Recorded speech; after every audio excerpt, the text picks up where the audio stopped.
India stronger, the India of the real people.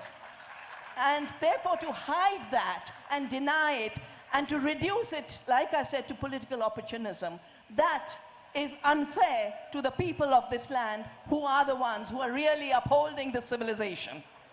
No. I've talked to Priyanka. Priyanka Chaturvedi, you said yourself that you, in a sense, bridged the difference between left and right. But you also suggested that to call the Congress left and the Shiv Sena right in the Indian context didn't make a lot of sense. So I want you to expand on that. What I'd like to say here is it is unfortunate that we are boxing Indians into the left and the right. And that is the unfortunate tragedy that we are debating right now. What I'm trying to say is, let's get them out of these boxes. Let's get our imagination to go beyond the left construct or the right construct. I refuse to say that the earlier governments are leftist governments. I refuse to say this government is a purely right government. And I refuse to believe that people vote in a pattern. In India, I can tell you, most of the voters do not care for the right or the left. What they care for is movement upwards from intergenerational poverty. What they care for is a better standard of living. What they care for is a better life and education system for their children and their futures. And good governance. And that is what they care for. And governance, I would want to just say one thing. There's a very good quote by Edmund Burke who says, governance is all about compromises. The bigger question is, compromise on the rigid ideologies or compromise on short-term gains? Yeah. Compromise has to work in the benefit of the larger good of the nation or larger good of the people you all are governing. That is what I say.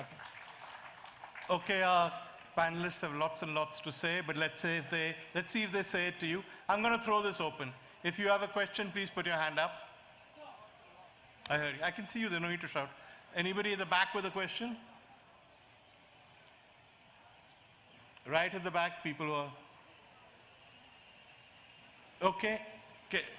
I can't see them, so just give it to somebody at the back who you think looks interesting.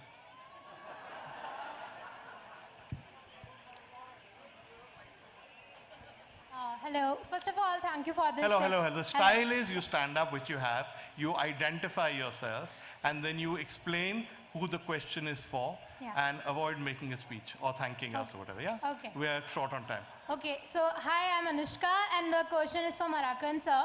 So as you, you were comparing the 26/11 and 2002 Gujarat riots, but don't you think there is a really wide difference between a state-sponsored, alleged state-sponsored terrorism and an international terrorist attack by an organization? Yeah, thank you.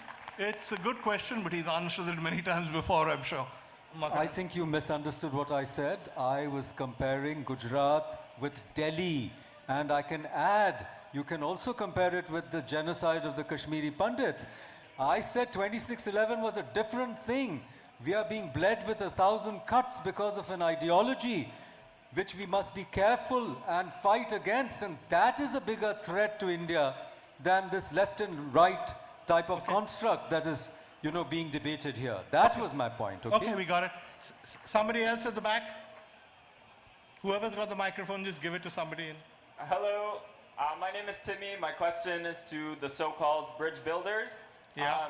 You have spoken in vague terminology for reconciliation, but my question is, what are you asking us to build a bridge towards? 40% of India's wealth is controlled by the top 1%. Are you asking us to build a bridge towards that? The language of extremism and fascistic language that is undermining the secular nature of India's democracy. Are you asking us to build a bridge towards that? Is the peace that you're looking for actually asking those who are suffering to be content in their own suffering? Thank you. That's great. The questions are largely rhetorical, but I'll ask Makaran to give us some answers. No, I'll make a brief rebuttal and then turn it over to Pawan and Priyanka. From the accent, I believe this is a foreigner, who's telling us how to run our country. With due respect, we don't...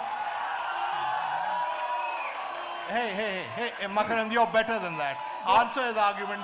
No. Don't go to the anti-national stuff. Let me make a point. We don't need... Thank you. You're making this like parliament. Please let me finish. We don't need a neo-colonial accountability from people like BBC with fake news. Yeah, And- Makaran, answer is bloody question. Yeah, Yeah, stop all this yeah. bhatran No, stuff. my answer is very clear. I want to say that there's nothing to be ashamed if Gautam Adani is the second richest man in the world.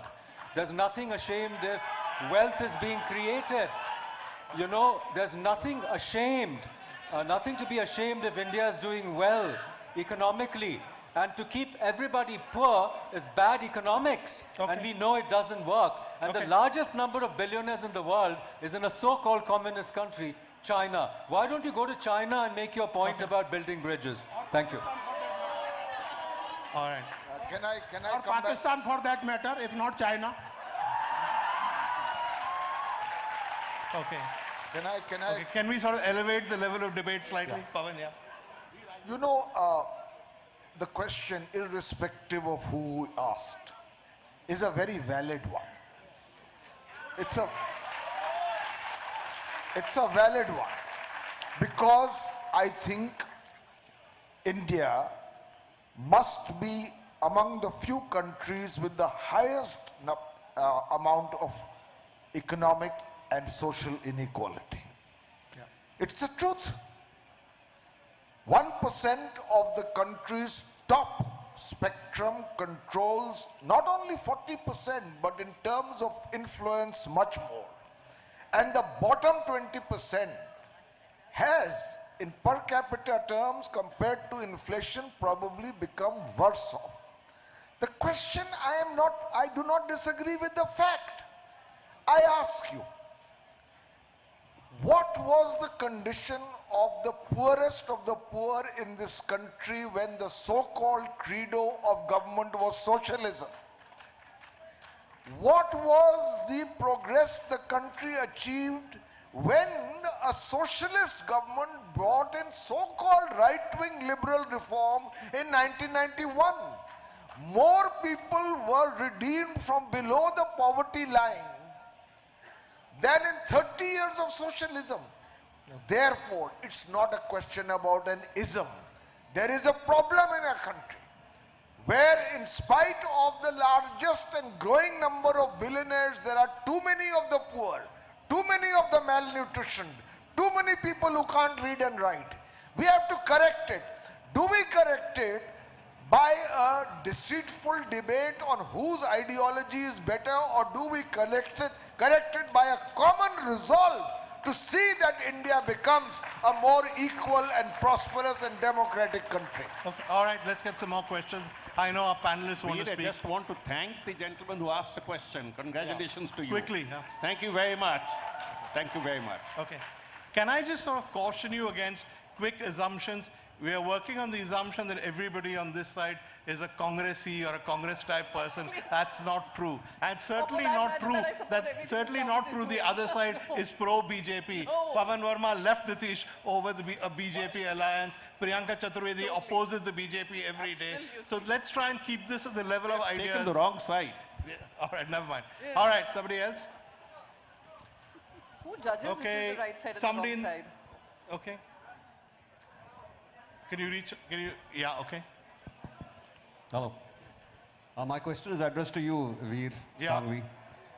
Yesterday, somebody, from the ruling party of the country Yeah, spoke about he had issues with the Mughal tent. yeah.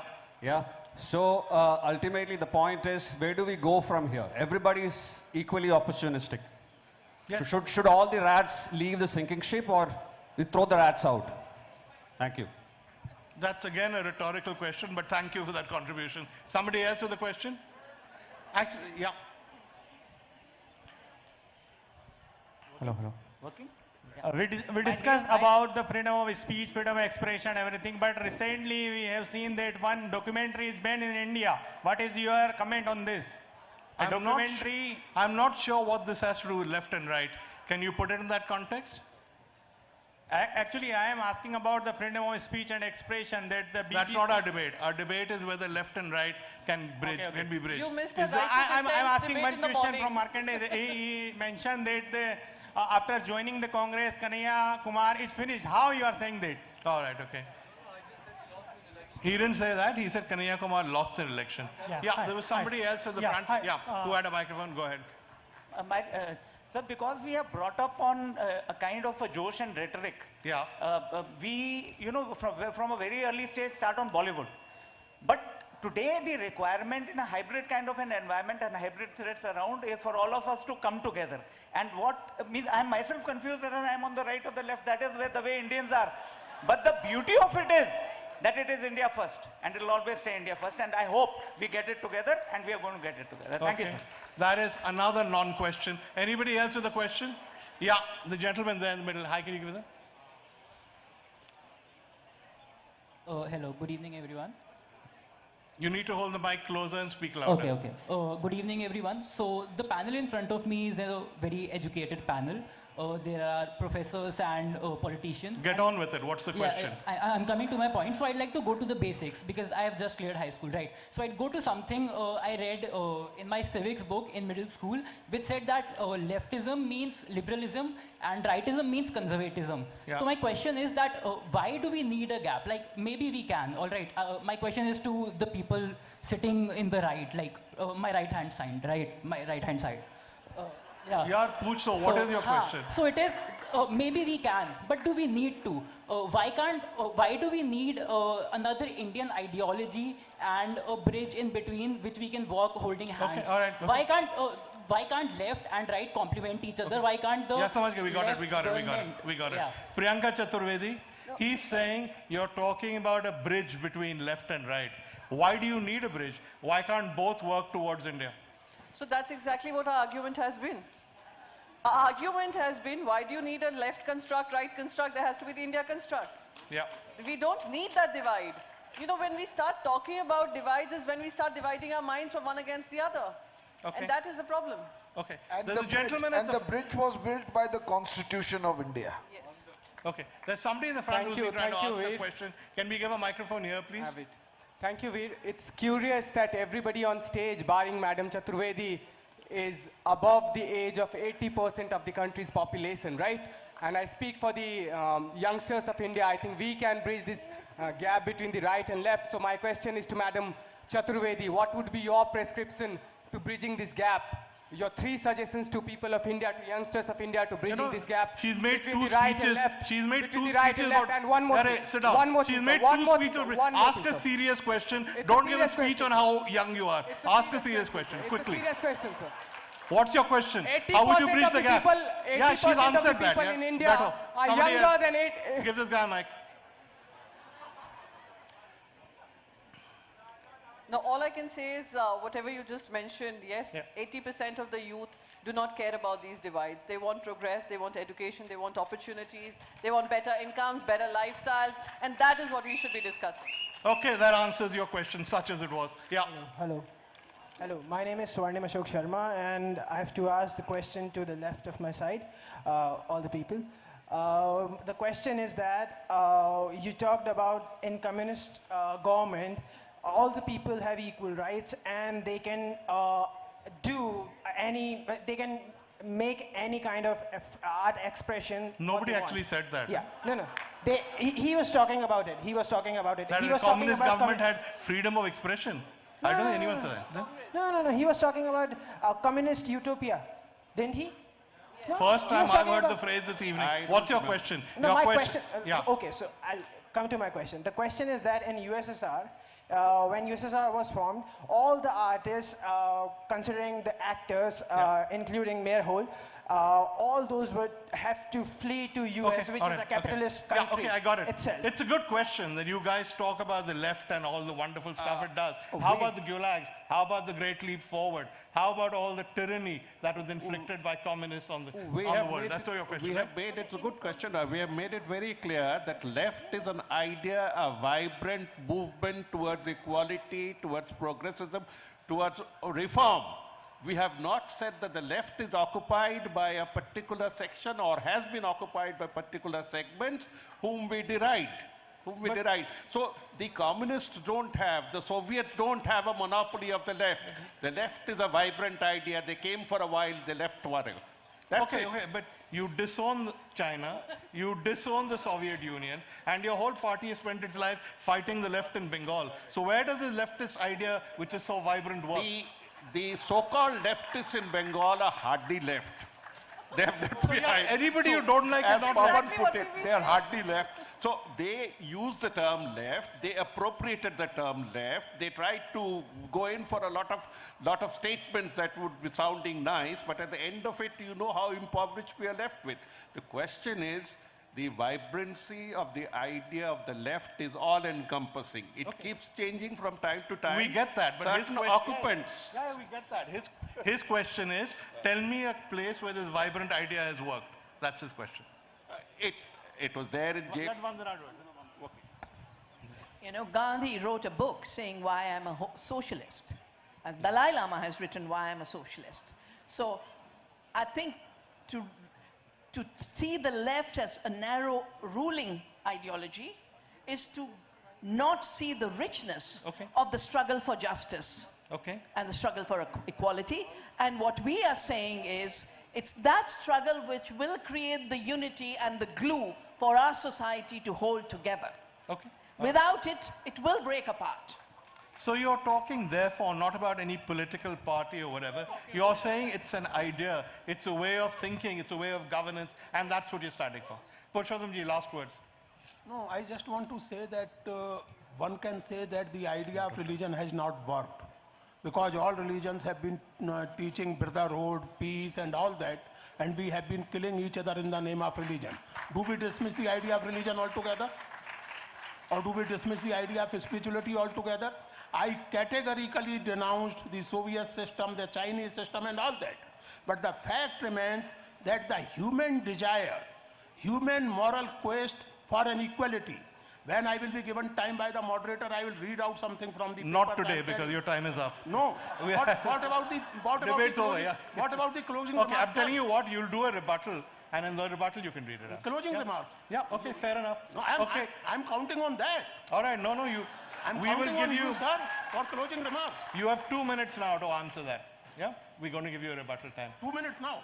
After this, yeah? No, Yeah, that's fine. So the point I'm making we're supposed to have ended in 5 minutes, but obviously we're not going to. But I won't keep the question and answers going much longer. Jawahar, you want to do your first rebuttal? You see, I admire the... These are rebuttal, closing, ek hi baat hai. Come into it here. Okay. Yeah. Thank you very much for all the patience, and I thank the members of the opposition and members on the other side for some of the remarkable remarks that they have made. But when they were doing so, they were actually supporting our cause, if you have noticed.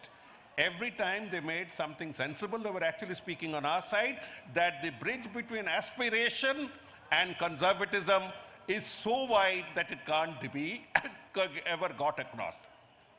The point that we are making from minute one is that on the one hand, you have hope, you have desire for equality, you have desire for a more equitable world, for a lot of things that go wrong. And on the other hand, you have a conservative group that does not believe in change. The no-changers and pro-changers. They are like the North Pole and the South Pole. They can never get together. Any bridge that is made is one of convenience. Any bridge that is made is one of surreptitious intentions. Any bridge that is made is just imaginary. Just like you can't bring the North Pole and the South Pole together, you cannot bring this binary debate to any particular point, because the left will always, within every society, within left society, another left wing comes out with fresh ideas, with fresh hope. Why do we wish Happy New Year? Because we wish that every time there is an occasion for change, we will move together for a better world, for a better tomorrow. That idea is what we call, and can't change it. Thank you.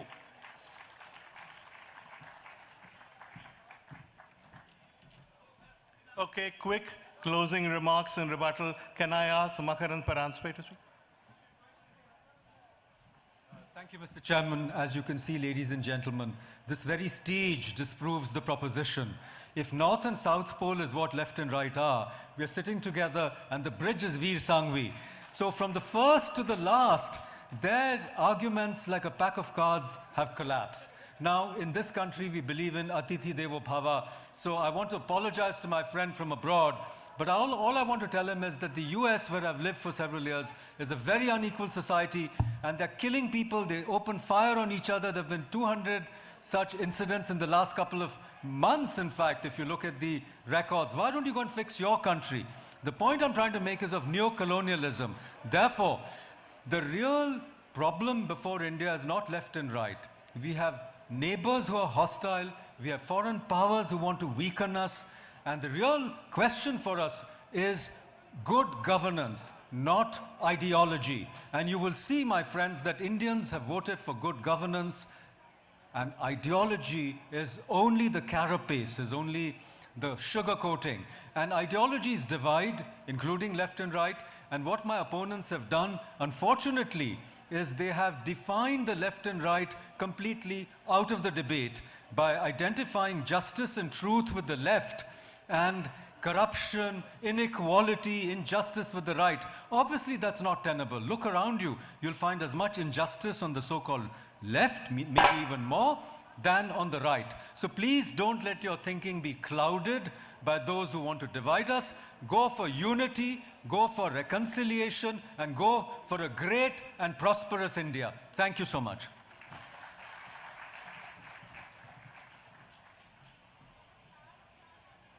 Unfortunately, I didn't have enough time during the question and answer session to give Purushottam Agarwal a chance to properly reply. He has that now. Purushottam.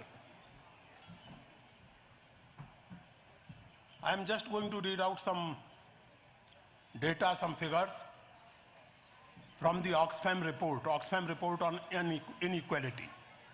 This has not been contested so far, and yes, it comes from a foreign agency. And it does not make us any less credible. According to this report, top 1% have cornered more than 40% of total wealth generated in last 1 year. Bottom 50% have only 3%.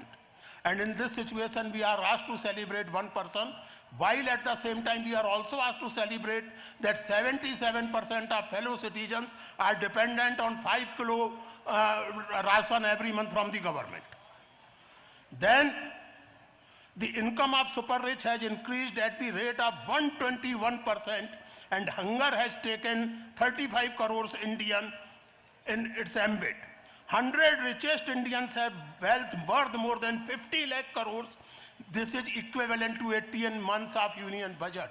How many of those Vasudhaiva Kutumbakam Indians have offered to donate their wealth for the upliftment of their fellow citizens? Okay. If the Indian billionaires are taxed on their total wealth at the rate of just 2%, 40 crore Indians can be taken out of malnutrition. This is the situation. And whosoever has to oppose this inequality has to take what is called left position. I would just like to end about this bridge building business by quoting a poem from the eminent Hindi poet Naresh Saxena. पुल पार करने से पुल पार होता है, नदी पार नहीं होती. नदी पार नहीं होती नदी में धंसे बिना. नदी में धंसे बिना पुल का अर्थ भी समझ नहीं आता. नदी में धंसे बिना पुल पार करने से पुल पार नहीं होता, सिर्फ लोहा लंगड़ पार होता है. So there is a difference between pull and loha langar.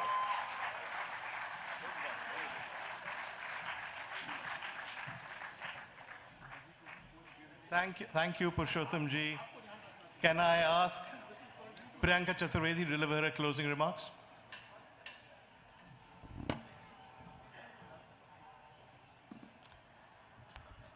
I'm always in the favor of building bridges rather than breaking bridges down, to the point where we have no conversations, to a point where we do not have a meeting ground. So I will continue to stand in favor of building bridges over breaking them. Over saying that something is impossible also says I am possible. I just want to say and end my concluding remarks would be just this. अगर नदी ही सूख जाएगी, bridge करने का, पार करने का फायदा क्या होगा? नदी हमारा देश है, नदी हमारे जीवन है, नदी हमारे लोग हैं, नदी हमारी संस्कृति है, नदी हमारा इतिहास है, नदी हमारी सर्वे सर्वा है. और जब हम वो ब्रिज पार करेंगे, हम इस रिस्पॉन्सिबिलिटी से करेंगे कि हमें ये देश की नदी kabhi सूखने नहीं देनी है. That is all my intention was. I'm a strong opponent of the current government, and I will continue to have a strong voice on that particular point. But when it comes to my country, I will say that we have to take the best of left, the best of right to move ahead. Thank you so much.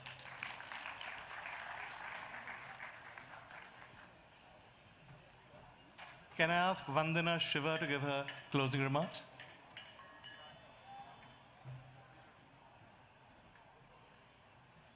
I come from the Himalaya, from the lap of the Ganga Himalaya. And we have watched what is happening to our sacred rivers.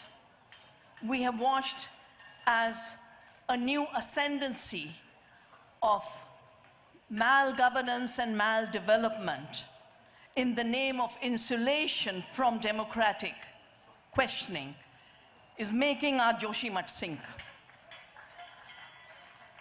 We want unity, but the unity will not come by the superiority of one privileged group on the basis of patriarchy, crushing women, on the basis of caste supremacy, crushing the Dalits. It will not come by the 1% who have been sorted again, by crushing the 99%. We want a unity through justice, through fairness, through the defense of the Constitution, which is being trampled by this fake superiority narrative of our times.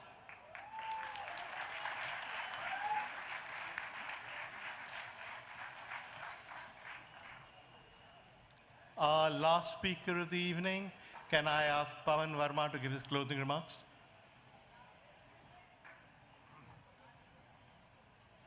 देखिए, एक बात समझिए, हम राष्ट्र तो हैं और युवा राष्ट्र हैं, बहुत पुरानी संस्कृति और सभ्यता भी है, और इस संस्कृति और सभ्यता में इस तरह का जो अलगाव आज हमारे सामने है वो जरूरी भी नहीं है और कामगर भी नहीं है. मैं इसलिए कहता हूं, South Pole, we talked of the South Pole and the North Pole, my good friend Jawahar.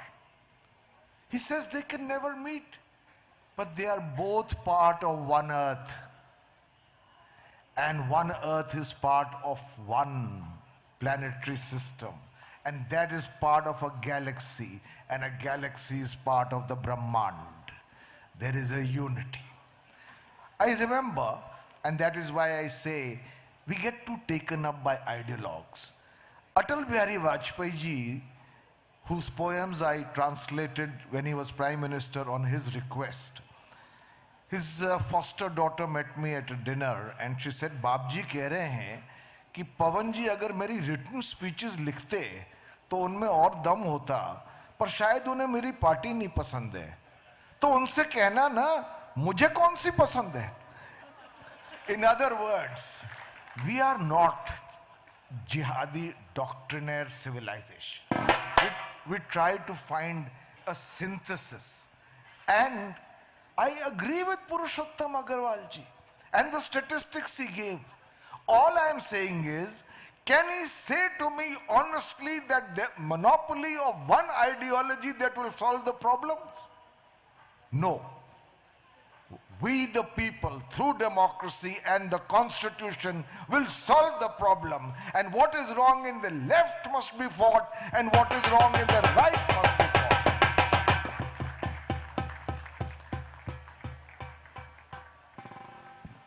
Thank you, Pawan. That sort of concludes our debate. Before I ask Sanjoy to come and poll you, can I just thank our panelists for very high standard of debate and for being, for the most part, good-natured about their differences. And can I thank you as an audience for being so engaged, asking such intelligent questions, and really making this debate a success. So thank you.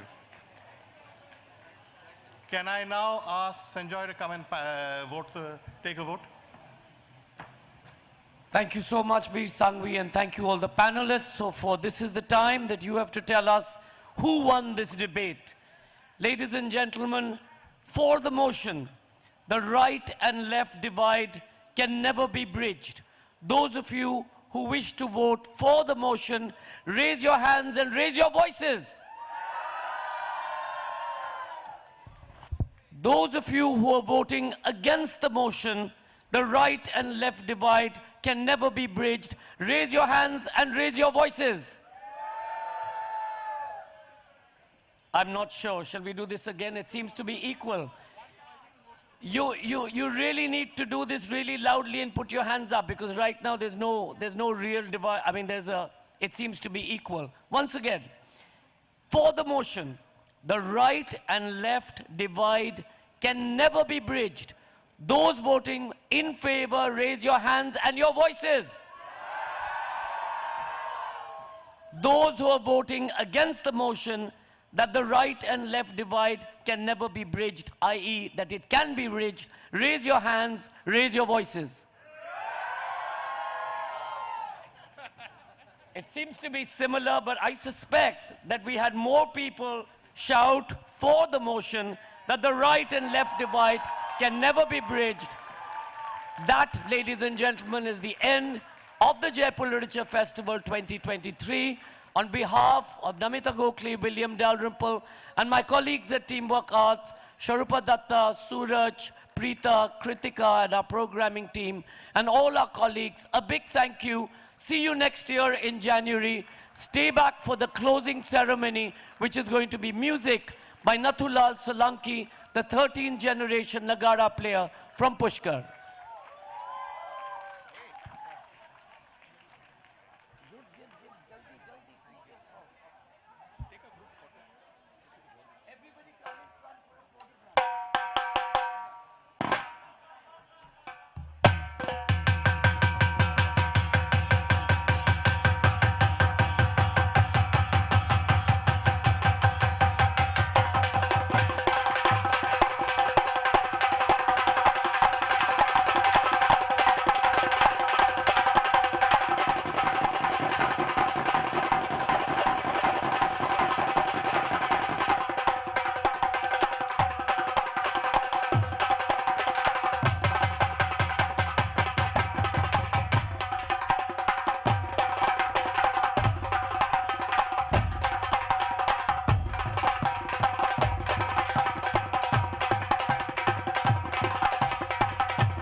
Seems a bit like a miracle.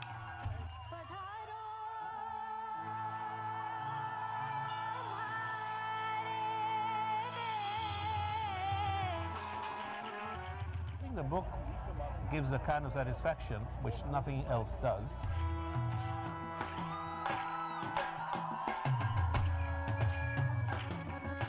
Jaipur Literature Festival is really special because it's very concentrated, and not only, it's the most poetical festival in the world, the most vivid festival, and I think also the most intellectual, because you have people from all over the world.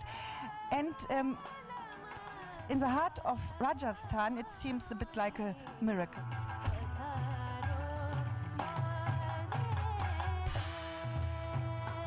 It's like, you know, that slow release pill which makes your fever better by slow release in your body. The ideas actually osmotically keep fermenting in your brain. If the festival is able to achieve that for such a large number of people, I think it's more than fulfilling its promise. I brought my daughter here when I came to the festival for the second time. She was